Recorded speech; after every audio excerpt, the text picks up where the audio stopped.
Ini tak berapa bulan 23 anu bulan dah. Saya juga tidak tahu. Ayah dekat kapan? Hah?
Assalamualaikum warahmatullahi wabarakatuh. Alhamdulillah yang dikasihi Tuan Imam Tuan Syarah, manajer dan kuasa masjid, khususnya dan jemaah yang dirahmati Allah SWT. Syukur kita berdoa pada pagi ini bersama dapat kita menaikkan solat subuh secara berjemaah dan juga dapat kita berada dalam majlis ilmu serta kita boleh i'tikaf sementara ketika masuk syuruk. Dan kalau boleh saya ucapkan takziah pada keluarga semua atas kemudian pengurusi pengurusi Tuan Sulung memang ni. Saya pun baru tahu tengok-tengok dia mas. Sebab memang tak sangka lah. Sebab Allah Ihsan pun baru bulan 1 hari tu kan, 31 Januari tu juga kan. Ini 23 Oktober kan. Jadi saya tengok Facebook tengok orang beritahu baru terpasal ya. Dan dia pun baru beberapa kali berkomunikasi lah dengan pengurusi tu kan. Alhamdulillah kan, baru beberapa kali berkomunikasi. Jadi itu dah kat tempat ni, InsyaAllah Allah tempatkan lah ya, bukan bekas pengurusi masjid ini dalam kalangan orang-orang yang soleh kan. Jadi ampunkan dosa mereka kan, dosa mereka bersyukur insyaAllah. Jadi insyaAllah hari ini kita sambung dalam mengupas kitab 40 hadis keadaan umat sebelum kiamat, iaitu hadis yang ke-30 ya, yang mana tajuknya juga sama dengan tajuk buku ni lah ya. Sebab apa? Hadis ini berkaitan dengan gambaran yang Allah berikan kepada kita tentang beginilah keadaan umat yang akan berlaku sebelum kiamat, dan peristiwa itu memang berlaku pun ya. Hadis yang Rasulullah yang Rasulullah sebutkan ini memang berlaku, dan hadis ini dekat dengan kita lah. Sebab apa yang dibacakan, yang sebutkan hadis ini ada kena-mena kita hari ini lah. Kita lihat pada matan hadis ini. Haddatsana Abu Nu'aim an Bashir bin Salman an Sayyar Abil Hakam an Tariq qala an Nabi sallallahu alaihi wasallam qala baina yaday sa'ati taslimul khassah wa khusyut tijarati hatta tu'ina al-mar'atu zawjaha 'ala tijarati wa qat'ul arham wa nusyutul qalam wa zuhuru syahadati bizzur wa kitmanu syahadatil haqqi. Rawahul Bukhari. Maksudnya telah menceritakan kepada kami Abu Nu'aim daripada Bashir bin Salman, daripada Sayyar bin Hakam, daripada Tariq radhiyallahu anhu berkata, daripada Rasulullah SAW bersabda, baina yadai sa'ati, apabila kiamat sudah hampir tiba, maka apa akan berlaku ni? Taslimu khassa, orang hanya memberi salam kepada orang yang dikenali sahaja. Maksudnya dia hanya beri salam pada geng-geng dia lah, yang bukan geng kita, yang mana tak join kumpulan kita. Ini bukan geng saya salah. Ya, memang berlaku hari ni kan, khas untuk je. Ya, kalau kumpulan dia je dia bagi, dan dia jaga. Bukan kumpulan ni bukan jaga. Dah macam kursi gelap pula. Yang keduanya, wa musyul tijarati hatta tu'ina al-mar'atu zawjaha 'ala tijarah, iaitu perniagaan akan bertambah maju sehingga orang perempuan, isteri, membantu suaminya berniaga. Maksudnya orang perempuan mula bekerja. Jadi hari ni kalau orang perempuan tak kerja, kita rasa pelik. Kalau dengar, kerja apa? Saya tak kerja, saya suri rumah. Suri rumah tu kerja lah tu kan, bekerja di rumah lah. Tapi maksudnya ialah kerja yang makan gaji. Ya, ya. Kemudiannya, yang ketiganya, wa qata'ul arham, banyak orang memutuskan silaturahim, hubungan kekeluargaan. Ya, kadang-kadang ada sebab faktor ialah harta, kadang sebab faktor fahaman, ya, kadang sebab faktor kumpulan-kumpulan, sanggup dia putuskan silaturahim. Allah sebut la yadkhulul jannah al-qata'u. Ini Nabi sebut tak masuk syurga orang yang memutuskan silaturahim. Jadinya kalau usaha sebut tadi yang tak masuk syurga orang yang memutuskan silaturahim itu, kalau kita ni ahli masjid, kalau kita ni ahli sedekah, kalau kita ni ahli umrah, kalau kita ni ahli lah, semua baca kita buat, tapi kita putuskan silaturahim. Ada makna. Bukan sebab jangan buat benda tu, buat, tetap datang masjid, tetapinya disebabkan kita memutuskan silaturahim, menghalang kita ibadah-ibadah ni tak dapat tolong. Ya, memang saya ni rajin sedekah, saya rajin sembahyang, saya memang orang masjid, saya memang ni. Kenapa saya tak juga? Oh, Tuan tak juga sebab Tuan putuskan silaturahim. So jangan dulu lah umat. Settle lah dulu. Sebab silaturahim itu dalam neraka berapa ribu tahun, dan keluar lagi masuk syurga. Ya, Rasulullah sebut tak masuk. Ya, jadi bila semua sini kan, Rasulullah tak ada, sebab dalam hadis ni tak ada pengecualian, kecuali orang-orang yang berbuat baik, kecuali orang-orang yang sentiasa ikut solat, tak ada sebut. Jadinya umum. Orang yang mengikuti putuskan silaturahim pun sama, orang yang pergi masjid, yang pergi sedekah pun sama.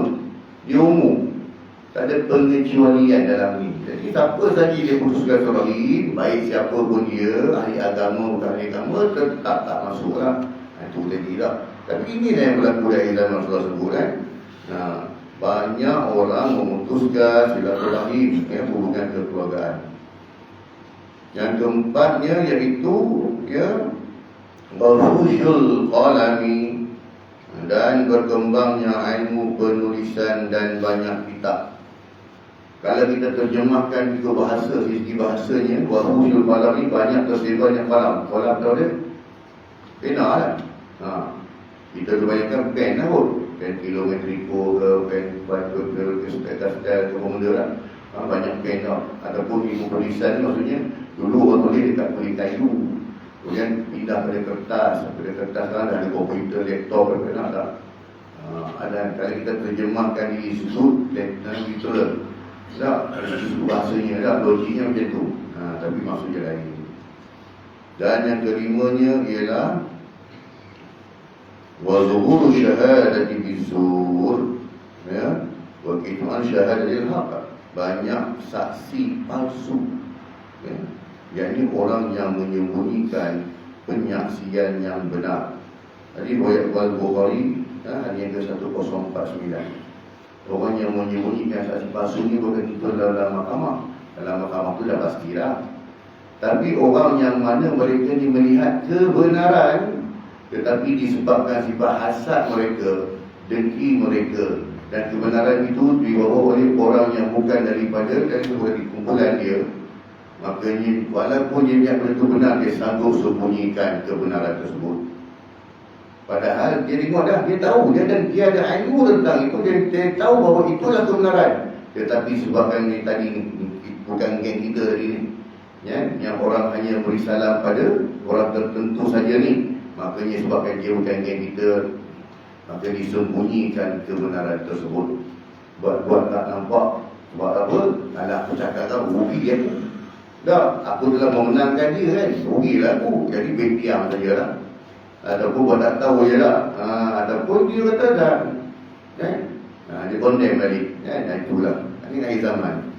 Terangannya, pada akhir zaman, orang hanya akan beri salam kepada sahabat yang dia telah kenali saja, bukan seperti yang dituntut agama. Supaya kita mengucapkan salam kepada semua orang, kan? Kepada semua orang Islam, sama ada yang kita kenali atau kita tidak kenali. Keadaan ini menunjukkan bahawa hubungan kemesraan antara kaum muslimin sudah berkurangan.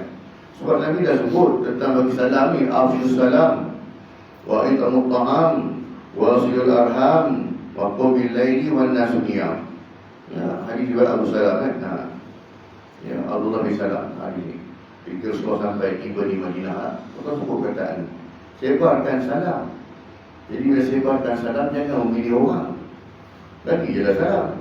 Ya, tak dengar je lah. Kerana ni senyum, ya, antara cara itu dah wasul arham untuk menghubungkan silaturahim. Tapi akhir zaman, orang-orang ini dia selektif. Hanya orang-orang tertentu saja. Dia disebut tadi lah, ya, kelab bola yang dia sokong, dia geng, mana satu member dengan dia geng lah. Yang mana melawan bukan lah. Ini geng mana Liverpool, oh sorry dia tak apa-apa. Dia macam tu, dia selektif. Sedangkan bagi salam semua. Sebab apa?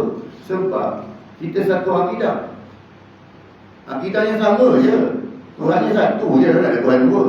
Tetapi cara kita, mungkin kefahaman kita, mungkin kita punya kefahaman, ya, pemahaman kita, jadi itu yang berbeza-beza. Maka atas sebab ini menyebabkan kita ni orang Islam bermusuh atas sebab fahaman. Padahal akidahnya sama semua Tuhan juga lah. Dan atas sebabkan fahaman ini menyebabkan, ya, kita ni berpecah belah lah. Atas sebab itu je. Maksudnya hari ni kita manusia, umat Islam, dia lebih meletakkan fahaman lebih tinggi daripada agama. Patutnya agama lah, al-Islam ya'lu wa la yu'la alaih, kan? Islam itu tinggi dan tidak ada lebih tinggi dari Islam. Ini yang utama ni. Dah turun level.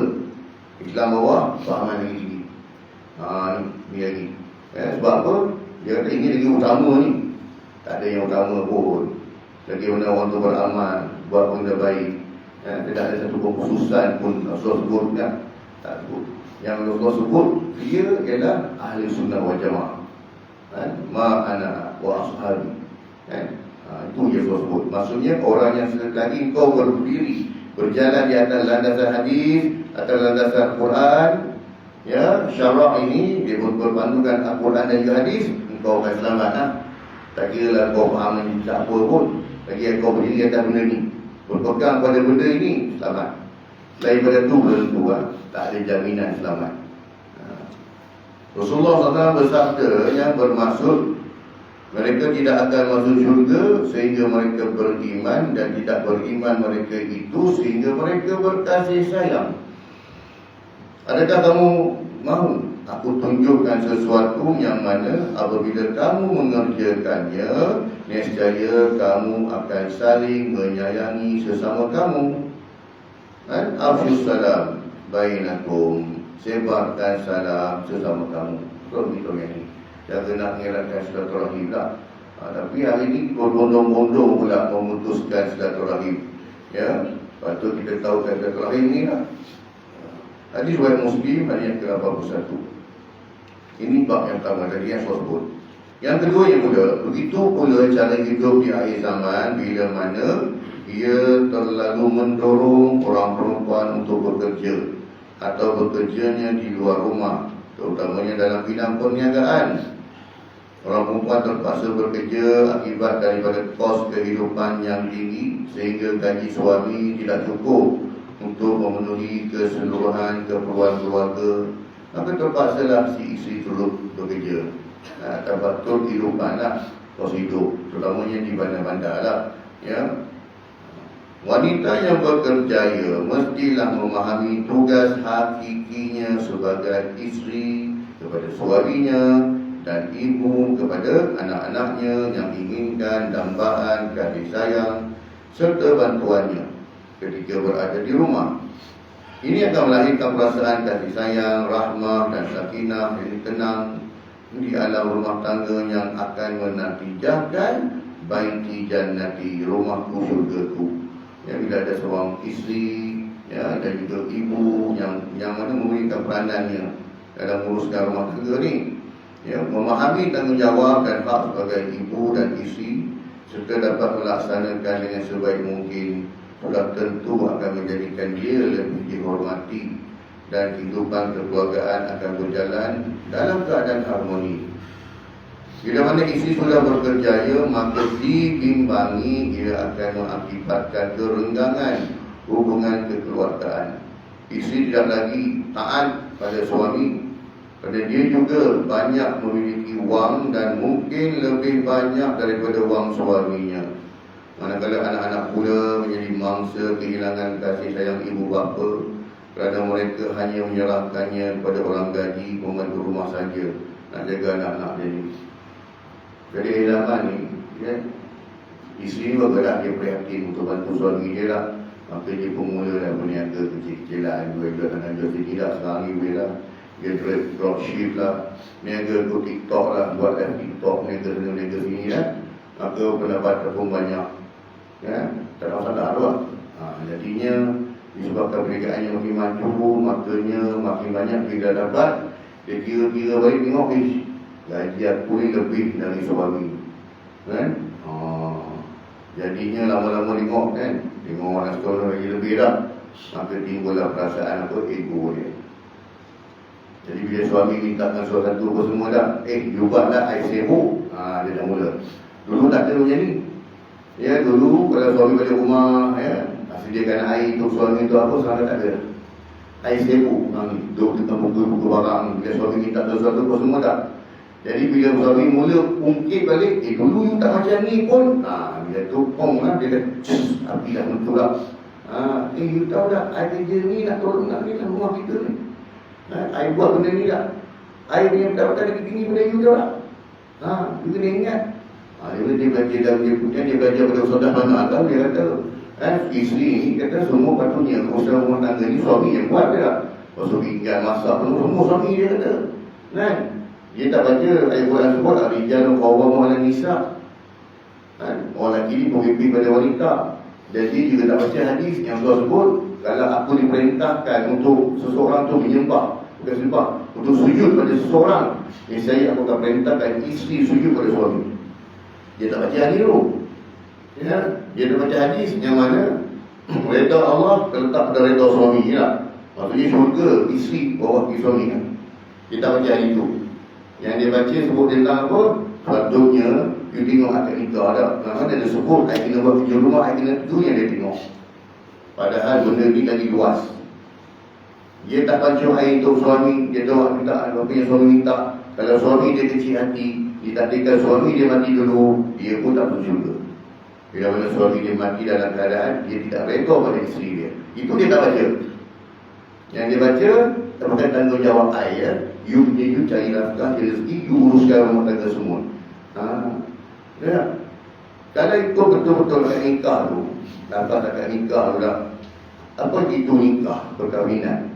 Perkahwinan ialah menghalalkan persetubuhan. Itu je. menghalalkan perempuan. Jadi setiap malam suami isteri kena sediakan untuk suami. Kalau betul ni tak, kali kita ikut buku lah. Tapi suami pun tak adalah macam tu pun. Jadi give and take lah. Itu yang kata persahabat, itu yang kata sakinah, mawaddah, warahmah. Tapi kita bila kita mimbar mungkin, mimbar cerita siapa dan penyakit dia, tak harmoni lah. Ya. Kalau suami minta si buat dia tak ada pun dalam kita punya perjanjian, akad kita tak ada pun. Tak. Kemudian kalau isteri pula minta suami, bang, ni cuti di bawah ni, jom lah kita pergi Langkawi. Kan? Nak beli punya mangkuk, minta maaf kan. Langkawi dah kali tak ada dalam perjanjian kan. Tak termasuk pun dalam tu. Tugas saya hanya bagi nafkah je. Air sungai. Jadi kalau abang dia mana datang harmoni dalam rumah tu? Nah, masing-masing duduk cerita bawa hak masing-masing. Betul dalam perkahwinan ni tak ada benda ni semua. Asalnya tu, apa saja bentuk-bentuk menjadikan rumah tangga kita mawaddah, rahmah, sakinah, ya, itu apa sajalah. Masing-masing lagi etik. Kadang-kadang mungkin dengan sebab isteri dapat bantu suami, dapat membahagiakan rumah tangga, tak ada masalah pun. Ya. Sebab redha Allah, tak redha suami tu. Jadi dia tak baca yang ni. Jadi kena faham, enggak? Ya, kita kata, ya, tak apa kata jawab air kan. Sayyidatina Aisyah Rasulullah suruh baca air. Kalau orang datang rumah tu, air juga lah, sediakan air maksudnya. Kan? Kadang-kadang yang kita baca, Rasulullah jahit sepatu sendiri. Rasulullah bila kadang-kadang bila tengok tak ada makanan sebab puasa, kadang-kadang Rasulullah bila nak minum susu, Rasulullah pergi perah sendiri. Itu kita tahu. Tapi yang Sayyidatina Aisyah buat yang sedih bagi tak tahu. Pengorbanan bagaimana Sayyidatina Aisyah, Sayyidatina Khadijah menguruskan rumah tangga. Jadi kalau kita tak baca yang tu, kan?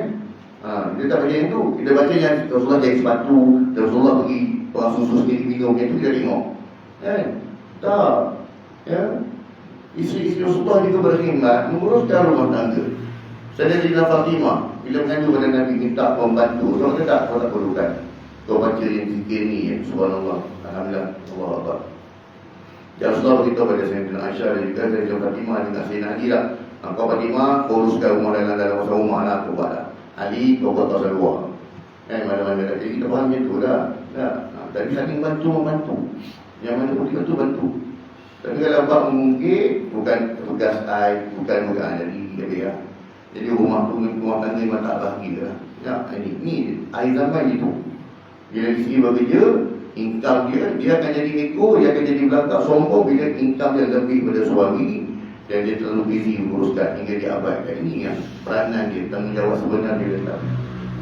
Tapi kalau dia masih dapat jaga, dia masih lagi dapat tak pada suami, ya, ikut perintah suami, selamatlah. Ya, selamatlah dia. Walaupun ikamnya banyak lah. Jadi ujian itulah. Ya, ujiannya itulah. Bila mana kadang-kadang duit pun lebih, gajinya lebih, dia akan rasa macam suami aku gaji 3,000, aku 10,000 income bulanan. Biasa tak? Dropship kan, saya kerja sini tak? Buat live TikTok lagi lah, biasa tak? Banyak orang lagi kan. Tapi janganlah abaikan tanggungjawab. Ini dan tugas tak? Itu yang kedua. Yang ketiganya, melakukan sedikit orang yang memutuskan silaturahim hanya kerana masalah peribadi akibat daripada perasaan sakit hati, cemburu dengan kejayaan, ya, perbezaan taraf hidup dan sebagainya. Sebenarnya perkara tersebut tidak boleh kita lakukannya. Rasulullah SAW pernah bersabda bahawa tidak halal bagi umat Islam yang tidak bertegur sapa dengan saudaranya lebih dari 3 malam. Ya, tadi isu putus silaturahim tadi tu. Rasulullah SAW yang bermaksud tidak halal seorang Muslim mendiamkan saudaranya lebih daripada 3 malam di mana keduanya bertemu, lalu yang ini berpaling dan yang itu berpaling. Yang terbaik di antara keduanya ialah orang yang memulai mengucapkan salam. Hadis riwayat Muslim, hadis yang ke-2560.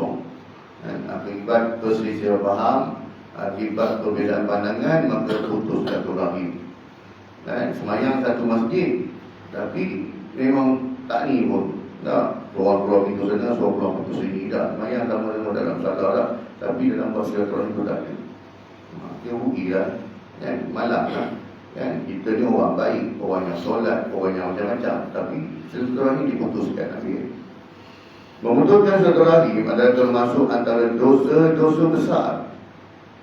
Secara ijma' ulama', majoriti ulama' sepakat mengatakan bahawa siapa yang putuskan silaturahim ini termasuk dalam dia melakukan dosa-dosa besar.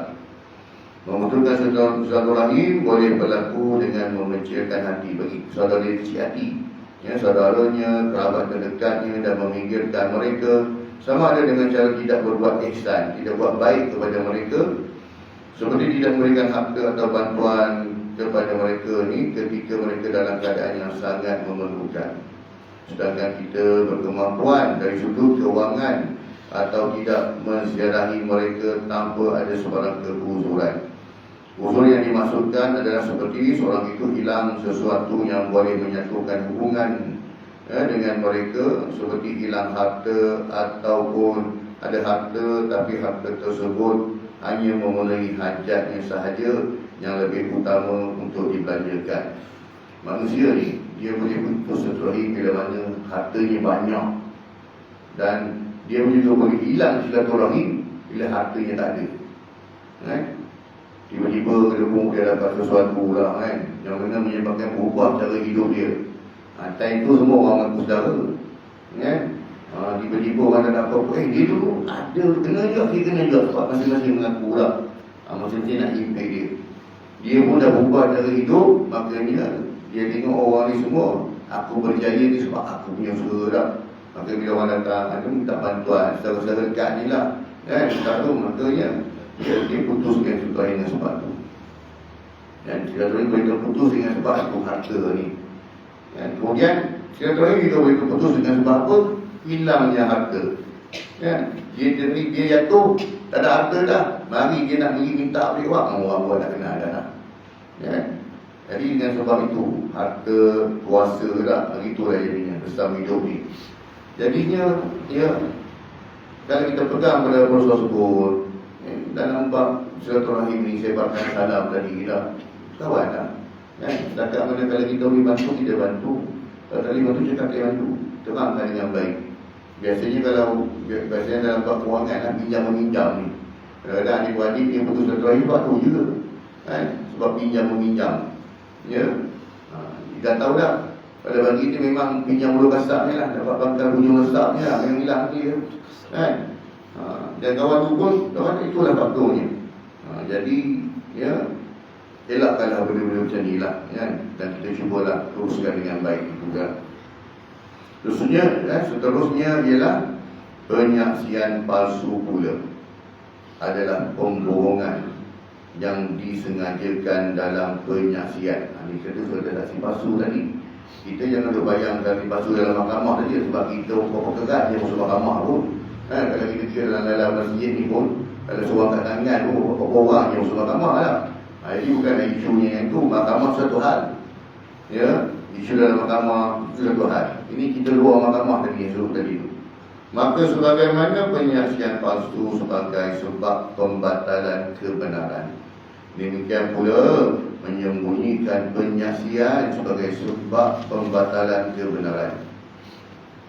Firman Allah SWT dalam surah Al-Baqarah ayat 283, A'udzubillahi minasyaitonirrajim. Wala taqtumus syahadah wa man yaktumha fa innahu athimun qalbuhu wallahu bima ta'maluna alim. Maksudnya, dan janganlah kamu wahai orang-orang yang menjadi saksi menyembunyikan perkara yang dipersaksikan itu, dan sesiapa yang menyembunyikannya maka sesungguhnya ia adalah orang yang berdosa hatinya. Hati dia yang salah lah. Dan ingatlah Allah sentiasa mengetahui akan apa yang kamu kerjakan. Datang dua pihak ni berbalah, datang suatu apa benda, kemudian dah bala-bala datang orang ketiga, dan dia ni tahu kebenaran tersebut. Jadi tengok kebenaran dia cerita-cerita, tengok rupanya kebenaran tu berpihak pada bukan geng dia. Alamak, dia pusing kona balik, tarik bagi kawan dia yang betul. Ya. Kalau dari segi ilmu, kalau dia jujur dengan ilmunya, dia jujur dengan apa yang dia tahu, maka dia akan berpihak pada pihak lawannya lah. Tetapi sebab kadang-kadang alamak, kena pada menang pada kawan ni, dia konar ni, dia pusing fakta bagi menanglah dia juga. Ni akhir zaman. Ni kata dia sanggup membutakan mata dia, ya, kebenaran yang dia lihat semata-mata sebab kebenaran itu datang daripada pihak lawan, bukan daripada geng dia. Tapi kalau kebenaran itu datang daripada geng dia, memang dia akan pertahankan sungguh-sungguh memang dia sanggup berpegang leher lah. Tapi sebab datang kebenaran, makanya dia pun buat tak nampak, ataupun dia konar berlain, ataupun dia sembunyikan kebenaran tersebut. Ini akhir zaman. Dan Quran pun dah beritahu dah. Dalam sebuah hadis, Rasulullah SAW mengingatkan kita tentang dosa yang paling besar. Ingatkan dosa besar lah. Ini ada lagi dosa paling besar ni. Sabda baginda Nabi SAW yang bermaksud, mahukah kamu aku habarkan tentang dosa besar yang paling besar? Dah termasuk dalam dosa-dosa besar dah. Bunuh orang yang berzina, derhaka mak ayahnya, itu dah dosa besar tu. Rupanya ada dosa lagi besar. Ya. Mahukah kamu aku habarkan tentang dosa besar yang paling besar? Baginda SAW mengulanginya sebanyak 3 kali. Kalau kita faham konteks baca hadis tu, kalau kau ulang perkataan yang sama, ulang sama tak? Maksudnya memang benda tu memang very important, memang penting. Contoh hadis lain, contoh bila mana seorang sahabat tanya tak, ya Rasulullah, kepada siapa yang perlu aku berbakti? Kan? Ibumu. Kemudian dia tanya lagi, siapa lagi Rasulullah? Tentang ibu aku. Ibumu. Siapa lagi Rasulullah? Tentang ibu aku. Ibumu. 3 kali Rasulullah. Maksudnya penting, amat penting berbakti pada ibu. Kemudian siapa lagi Rasulullah? Bapamu. Yang keempat, bapa. Maksudnya bila Rasulullah ulang perkataan yang sama, memang benar-benar penting kan? Rasulullah beri penekanan. Sama juga dalam hadis ni. Bila Rasulullah ulang 3 kali, Rasulullah tanya soalan yang sama 3 kali. Kau nak tahu tak dosa besar yang paling besar? Kau nak tahu tak dosa besar yang paling besar? Kau nak tahu tak dosa besar yang paling besar? 3 kali ulang. Maksudnya memang penting.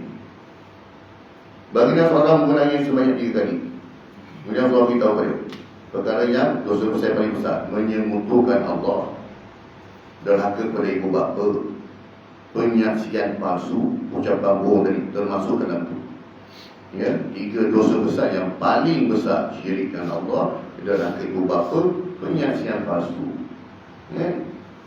Ketika itu baginda bersandar, dia sandar, dia duduk, lalu duduk. Sentiasa baginda mengulang-ulangnya hingga kami para sahabat berkata dalam hati lah, andai kata baginda diam. Maksudnya suruh ulang. Apa yang begitu? Kalau diam tak, maksudnya dia macam suruh cerita benda tu tak? Macam memang penting sangat lah. 3 dosa besar yang paling besar tadi. Ya. Hadis riwayat Bukhari dan Muslim. Seterusnya tentang keadaan umat akhir zaman ini, maksud wasyul qalam ialah banyak manusia hari ini telah pandai menulis, berpendidikan. Maksudnya bukanlah banyak pen tadi, ingatkan banyak pen lah, al-qalam mudah, penulisan ni tak. Khususnya dalam bidang penulisan, ilmu-ilmu yang berkaitan dengan kehidupan dunia berbanding penulisan yang berkaitan dengan akhirat. Maksudnya wawasyul qalam itu ialah banyaknya penulisan baguslah, tetapi ilmu-ilmu yang mana ditulis ini adalah ilmu-ilmu yang berkaitan dengan dunia, kurang ilmu-ilmu yang berkaitan dengan agama. Maksudnya kita agama kurang, kita boleh tulis macam-macam bidang dia lah. Ya, dan ilmu ni lebih banyak lagi daripada ilmu-ilmu agama. Ilmu menguruskan dunia lebih banyak daripada cerita ilmu-ilmu tentang persiapan akhirat. Ya. Lepas tu kadang-kadang kalau orang berilmu pun jangan dalam apa penulisan, patutnya dia masuk sedikit juga lah. Lepas tu kadang ini kadang ada orang yang menulis tentang ilmu sains, tapi dia kaitkan dengan Islam, sains dan Al-Quran. Jadi kita juga dapat ilmu sains, jadi juga dapat dalam ilmu Quran. Rupanya apa yang ada dalam sains ada dalam Quran. Tapi bila dipisahkan benda itu, kalau sains tak ada kaitan, contohlah, maknanya tak ada orang ingat pada agama kan. Pokok-pokok dia tetap memang berkait rapat, terutamanya ilmu sains lah, memang kena-kena. Firman Allah SWT, وَالْآخِرَةُ خَيْرٌ وَأَبْقَى.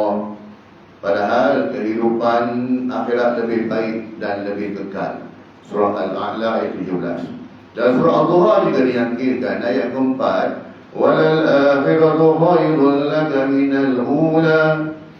Dan sesungguhnya kesudahan keadaanmu adalah lebih baik bagimu daripada permulaannya. Dan banyak pengakhiran ini, sebab tu kita banyak minta pada Allah Ta'ala, ya Allahumma khtim lana bi husnul khatimah. Pengakhiran kita dia pengakhiran yang baik. Dan Allah Ta'ala juga melihat kita, penentuan kita ke syurga atau ke neraka bergantung kepada pengakhiran hidup kita, bukan permulaan hidup. Allah tak tengok siapa kita di permulaan hidup, tapi Allah tengok di pengakhiran hidup. Kalau yang nak ikutkan, kalau tidak tentang, kalau Allah tengok ikut permulaan hidup kan, siapa yang permulaan hidup dia jahat, maka Sayyidina Umar pun tak masuk syurga lah. Ya, sebab Sayyidina Umar dia jahat pun lain macam sebelum dia Islam, tapi lepas dia Islam memang berubah terus. Dan alhamdulillah pengakhirannya pengakhiran yang baik. Ya, Abu Zar Al-Ghifari, sahabat Nabi, siapa dia ni? Ini ketua perompak. Kalau nak dia tengok sejujur tu, permulaan hidup dia, ketua perompak memang dah juga lah. Tapi saudara sekolah, kau ni Abu Zar di akhirat esok, kau memang unik lah kan? Kau memang daripada yang lain kan? Sebab puji dia bagus kan? Abu Zar Al-Ghifari ni lah. Jadinya pengakhiran kita, kita nak pengakhiran yang baik. Kemudiannya dah dapat dalil yang menunjukkan celaan bagi orang yang hanya pandai dalam ilmu duniawi, namun dia lalai terhadap urusan akhirat, yang ilmu syar'i. Inilah suasana yang dihadapi oleh kaum muslimin ketika ini, yang mana ilmu syar'i benar-benar sudah dilupakan daripada menjadi keutamaan. Tambahan pula hari ini orang Islam lah, mungkin di Malaysia je, mana-mana pun bagi golongan muda lah ya. Muda ni kita letaklah bawah 50-an bawah lah, maksudnya dia masih bekerja lagi. Dia punya mindset dia letak, apalah esok tunggu aku dah pencen aku semayang. Ini bahaya. Nantilah esok aku pencen esok bangun lagi. Maksudnya dia ni, dia punya mindset sekarang aku tak kerja, aku fokus je semayang ke mana, apa ke mana dah, tinggal hari Jumaat je lah, semayang Jumaat. Sebab takut dikatakan munafik, takut kawan-kawan tanya, ikut tak payah lah, dia takut yang tu, takut malu, bukan takut apa, takut malu. Mungkin gitu kan. Tapi dalam mindset dia dah, dalam mindset dia nanti tunggulah, aku dah bersama nanti. Ini yang bahaya. Seolah-olah dia tahu bila dia akan mati. Ya, ini banyak mindset lah, ini nak kena buang ni. Sedangkan dalam bab, bukan suruh apa pun, jaga solat 5 waktu, puasa bulan Ramadan, jaga dia rukun-rukun Islam tu, insyaAllah selamat. Tapi dia tak buat yang ni. Ya, tambah pula kita tengok pada kos haji makin meningkat, memang tak ada lah kan? Lagi itu dia kata, makin tak ada langsung perasaan-perasaan macam ni. Firman Allah SWT dalam surah Rum, ya'lamuna zahiran minal hayati dunya wa hum 'anil akhirati hum ghafilun. Mereka hanya mengetahui perkara yang zahir nyata dari kehidupan dunia sahaja, dan mereka tidak pernah ingat hendak mengambil tahu tentang akhirat. Ya, dalam bab ilmu dunia, ilmu apa sebut je lah kan? Memang pakar dia dalam bab ni. Tapi dalam bab semayang, dalam bab ambil wuduk, Allah Akbar, ini pun tak selesai lagi. Ambil wuduk pun tak betul lagi. Tapi, tengok background bukan main lagi dah. Tanah tu tinggi-tinggi semua, kita tengok pun takut gayat. Dia punya pangkat, dia punya background pendidikan, Masya Allah hebat. Ambil wuduk pun tak settle dalam bab wuduk agama kan. Maksudnya memang dia tak ambil langsung, tak ambil tahu pun. Ya, sebagian besar manusia ini tidak punya ilmu kecuali tentang ilmu tentang keduniaan dan segala yang berkaitan dengannya. Mereka sangat pandai dalam hal tersebut, namun lalai dalam masalah-masalah agama dan apa yang mampu memberikan manfaat bagi akhirat mereka. Ini sebabnya ni, mereka jahil dalam mengenal Allah SWT dan Rasulullah SAW. Ini yang bimbang. Bila mana mereka ni, ya, masih duk ingat dengan dunia. Kemudian Kemudian bila dah ingat agama tu pula, dia faham agama ikut zahir perotak dia, tanpa disandarkan dengan wahyu. Apa bahaya juga. Kan? Ada orang kata kita ni tu seribu sedekah Fatihah awak, sedekah Fatihah awak. Fatihah kita mana? Kita bagi Fatihah orang. Bila dengar kematian apa semua tak? Al-Fatihah inna lillahi wa inna ilaihi raji'un kan? Seribu kita ni Fatihah mana? Cakap dengan penuh yakin. Dia ingat bagi Fatihah tu macam bagi barang. Kita bagi barang pada orang, barang tu berpindah milik. Daripada ada pada kita, dapat pada dia, hilang lagi mungkin tak ada kan? Dia ingat macam tu. Dan ibadah dia bukan macam tu. Ibadah ni kita ajar pada orang, kita punya ada dah. Dia pun dapat, yang dia punya pun pahala dia dapat pada kita. Itu yang hebatnya. Kan? Kita jamu orang makan, kita bagi orang makan, makanan kita bagi pada orang, katakan contoh lah. Kan? Bukan kata makanan tu, pahala dia pun kita dapat. Sepanjang hari dia puasa semua dapat pada kita. Jadi dia punya hilang kan? Dia punya tak hilang, pahala dia tetap pahala dia. Tapi pahala dia tu telah diduplicate, dapat pada kita juga. Itulah agama. Dia dah faham tak? Oh, dia ingat macam tu kot kan? Itu masalah ni. Hasan Al-Basri berkata, demi Allah, Wallahi, salah seorang daripada mereka telah mencapai keilmuan yang tinggi dalam hal dunia, di mana ia mampu memberitahukan kepadamu mengenai berat sebuah dirham wang perak. Maksudnya Hasan Basri kata, zaman tu lah, orang ni dalam bab ilmu dunia punya hebat. Sampai dia pegang, dia lambung, dia dirham pun dia boleh tahu dah berapa berat. Dia boleh tahu dia punya hebat ilmu dia ni. Ya? Hanya dengan membalik wang tersebut pada hujung bukunya.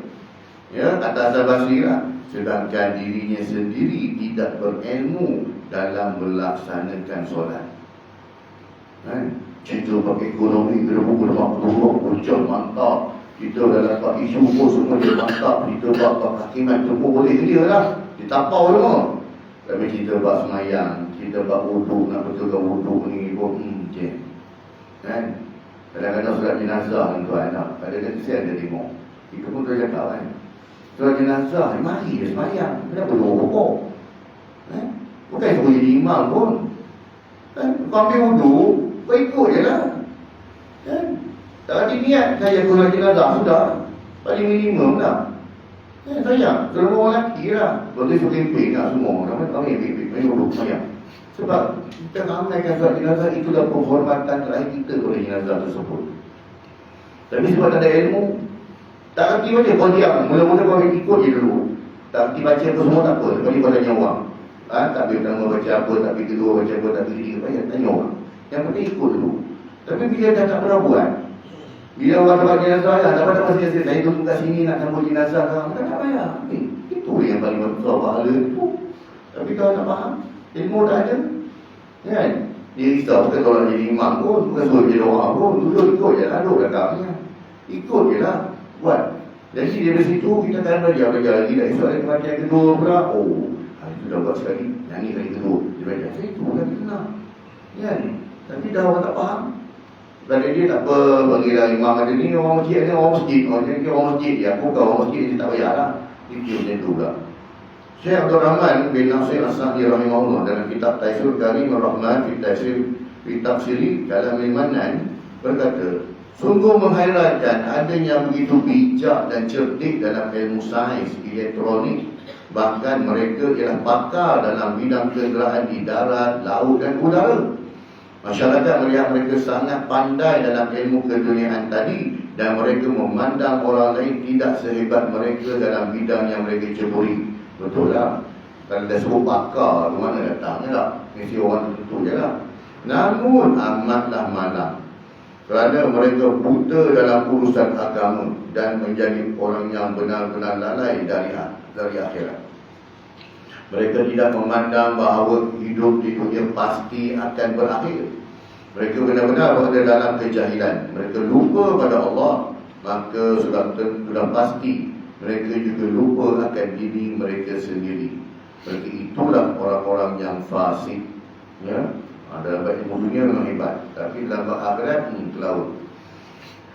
Kesimpulannya, yang pertamanya, memberi salam, budaya memberi salam dalam masyarakat Islam pada hari ini sudah mulai hilang, sedangkan ia merupakan satu sunnah yang amat disukai oleh Rasulullah SAW.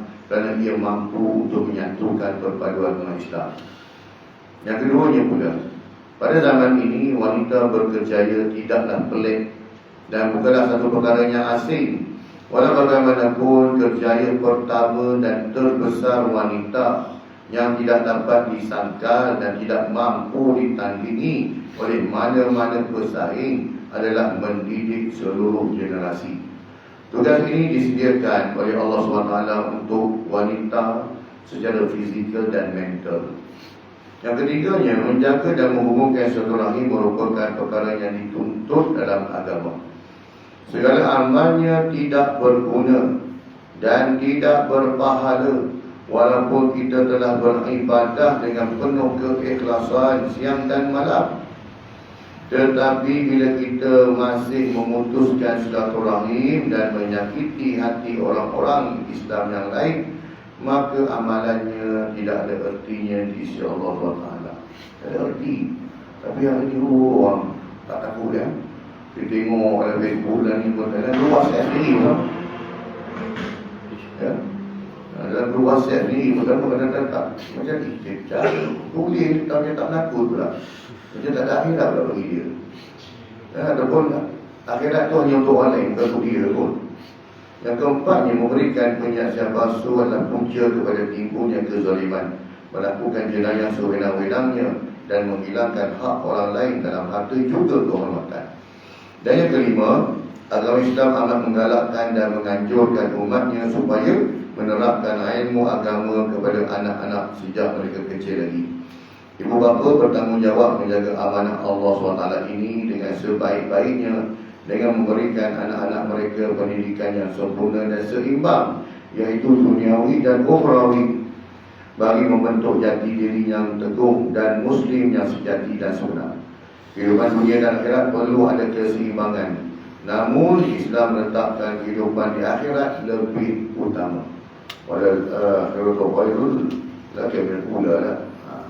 Wallahu a'lam. Tuan-tuan, jadi alhamdulillah selesai membahas hadis yang ke-30. InsyaAllah pada kuliah akan datang kita akan masuk kepada hadis yang ke-31, iaitu umatku terpecah jadi 73 golongan. Sungguhnya apa yang baik kepada Allah SWT, semua kelemahan dan kelemahan ampun dan maaf daripada kelemahan diri saya sendiri. SWT kurniakan kepada kita kefahaman dan kekuatan untuk kita amalkan dan sampaikan insyaAllah. أعوذ بالله من الشيطان الرجيم بسم الله الرحمن الرحيم الحمد لله رب العالمين والصلاة والسلام على محمد وعلى آله وصحبه أجمعين اللهم ربنا زدنا علما وارزقنا الفهم وعملا مقبولا اللهم اجعل جمع هذا الجمع مرحوما وتفرقنا من بعده تفرقا معصوما اللهم ربنا آتنا في الدنيا حسنة وفي الآخرة حسنة وقنا عذاب النار وصلى الله على محمد وعلى آله وصحبه وبارك وسلم والحمد لله رب العالمين. سبحانك اللهم وبحمدك أشهد أن لا إله إلا أنت أستغفرك وأتوب إليك. السلام عليكم ورحمة الله وبركاته.